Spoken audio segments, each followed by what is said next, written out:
Start. Fine structure of H alpha line का part B है आज। n इक्वल टू 2 के लिए मैंने n equal to 0 1 part discuss किए थे, क्योंकि H alpha line is a line which arises due to transition between n equal to 3 to n equal to 2. This is H alpha line. This is first member of Balmer series. Balmer series belong to visible region. First part में n equal to 2 I have discussed. Now I will discuss n equal to 3.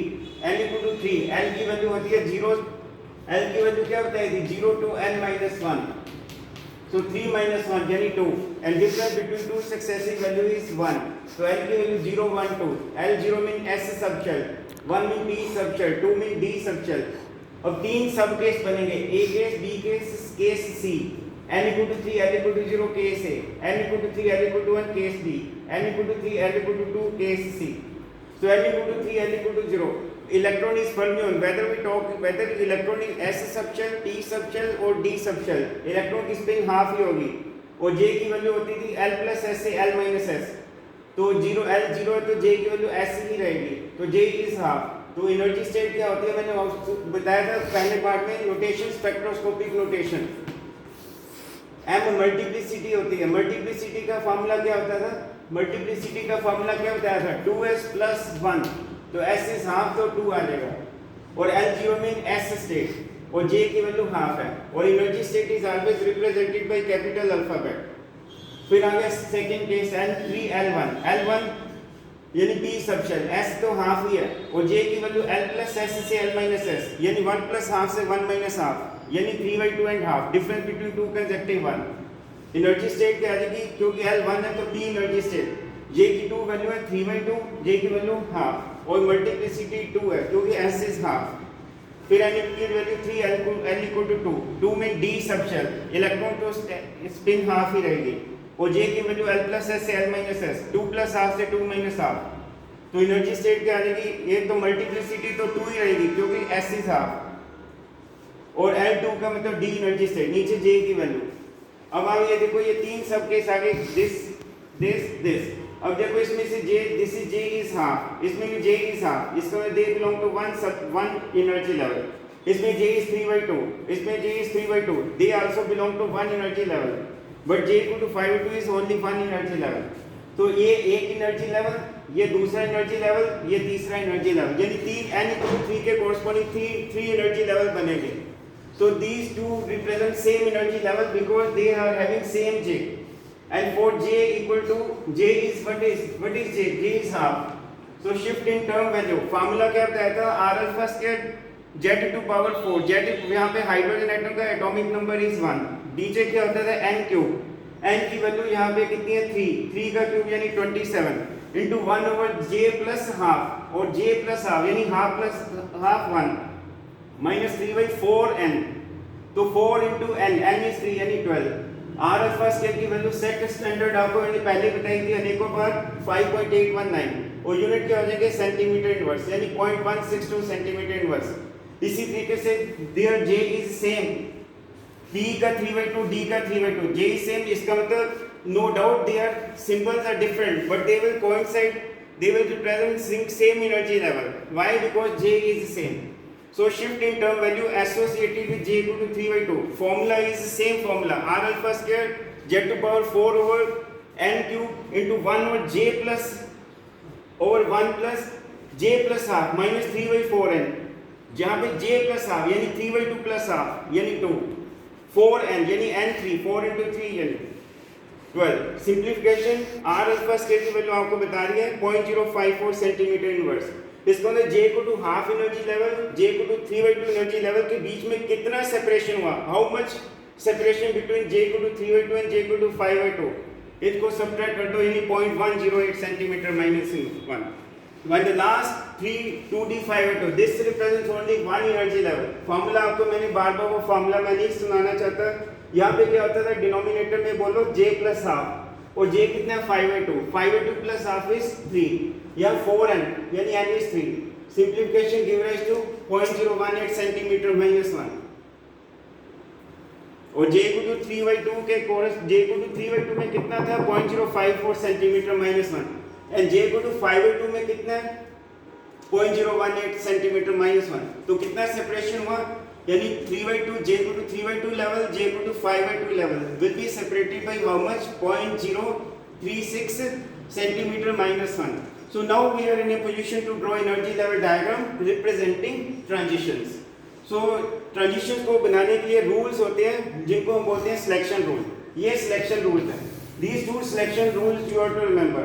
Delta L is plus or minus 1 and delta J is 0 plus minus 1. When these two selection rules will be applied, and students you will note that only 5 transitions are allowed. यानी when vector model atom is applied, तो H alpha का जो fine structure है that will be made of 5 transitions. This means that H alpha line consists of 5 closely packed line, जो कि मैं अभी थोड़ी मिनट में ड्रॉ करूँगा. और इन 5 लाइंस की दो चीजें होंगी, एक तो सिलेक्शन रूल, दूसरा intensity rule. Intensity rule 3 intensity rule है, मैं एक लिख दिया. Those lines for which delta J and delta L change in same way, those lines are the strongest line. Number 2, the transitions with delta L equal to -1 is always, the transitions with delta L equal to -1 are always stronger than the transitions with delta L equal to +1. Find structure of H alpha line. Students see, these are 5 lines of H alpha which comprise the fine structure of H alpha line. Sommerfeld के मुताबिक 3 lines थी. Vector atom model में देखो 5 lines आई है. तो Sommerfeld model की यही तो लिमिटेशन है, that could not explain exact number of lines which were in the fine structure of H alpha. ये भी मैंने कहा था सिंगल लेवल है, 3/2 another energy level, half j equal to half of single energy level. और इनके बीच में क्या है, ये देखो 0.036 सेंटीमीटर -1. ये देखिए, ये 0.036 सेंटीमीटर -1 मैंने अभी प्रूव किया था. ये देखो 5/2 के कोरस्पॉन्डिंग 0.018 आया था और 3/2 के कोरस्पॉन्डिंग 0.054 आया था.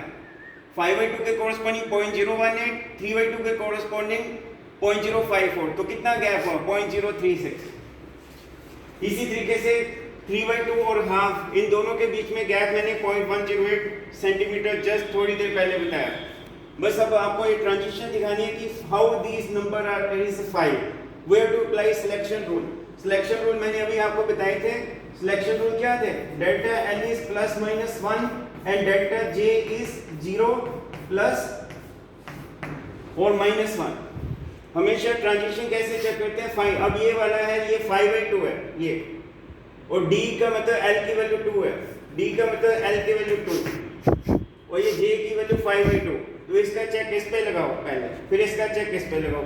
अब ये ट्रांजिशन अलाउड है, क्यों, क्योंकि यहाँ j की वैल्यू 5/2 है, यहाँ j की वैल्यू 3/2 है. तो 3/2 - 5/2 ये लिखा हमने, 3/2 - 5/2 -1 एंड को -1 इसमें आ रहा है, इसका क्या अलाउड. अब डेल्टा +-1, यहाँ पे l की वैल्यू 2 है और यहाँ b का मतलब l की वैल्यू 1 है, तो 1 - 2 यानी 1 - 2 -1, तो इसमें आ रहा है, तो अलाउड है. इसको मतलब ये कॉमा से पहले डेल्टा जे, कॉमा के बाद डेल्टा एल.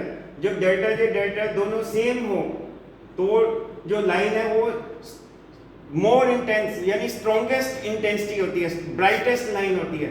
जिन ट्रांजिशन का delta J delta L same amount से चेंज होता है, स्पेशली -1 अगर दोनों हो तो वो लाइन जो है ब्राइटेस्ट है, द मोस्ट इंटेंस लाइन. इसीलिए मैंने ज्यादा ये देखो शेड किया. जहां पे भी डेल्टा जे डेल्टा एल दोनों -1 आएंगे, जैसे ट्रांजिशन 3 में भी दोनों -1 है, तो यहाँ पे मैंने ज्यादा शेड किया, मोस्ट ब्राइट.